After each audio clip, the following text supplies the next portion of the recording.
നമസ്കാരം. എൻ്റെ പേര് ഡോക്ടർ ആകർഷ്. ഞാൻ ലൂർദ് ഹോസ്പിറ്റലിലെ കൺസൾട്ടൻറ്റ് ന്യൂറോ സർജനാണ്. ഇന്നിവിടെ സംസാരിക്കാൻ പോകുന്നത് ന്യൂറോ സർജറിയിലുള്ള ന്യൂറോ നാവിഗേഷൻ എന്ന സാങ്കേതിക വിദ്യയെക്കുറിച്ചാണ്. ന്യൂറോ സർജറി നിങ്ങൾക്കെല്ലാം അറിയാവുന്ന പോലെ വളരെ കോംപ്ലക്സ് ആയൊരു സർജിക്കൽ ഫീൽഡാണ്. അതുകൊണ്ട് തന്നെ വളരെയധികം കൃത്യതയും ആക്യുറസിയും ഈ ഫീൽഡിൽ ആവശ്യമാണ്. ഓപ്പറേഷന് മുമ്പുള്ള രോഗിയുടെ MRIയോ CTയോ നമ്മൾ ഈ ഉപകരണത്തിലേക്ക് ഫീഡ് ചെയ്യുന്നു.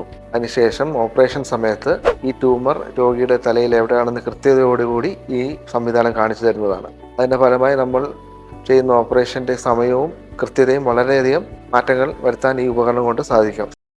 നാവിഗേഷൻ്റെ ഉപയോഗം ബ്രെയിൻ സർജറിയിൽ മാത്രമല്ല സ്പൈൻ സർജറിയിൽ നമുക്ക് ഉപയോഗിക്കുന്നതാണ്. സ്പൈൻ ട്യൂമറുകളും സ്പൈനിലെ ഇൻസ്ട്രുമെൻറ്റേഷൻസിനും ഈ ന്യൂറോ നാവിഗേഷൻ വളരെയധികം പ്രയോജനം വരാറുണ്ട്.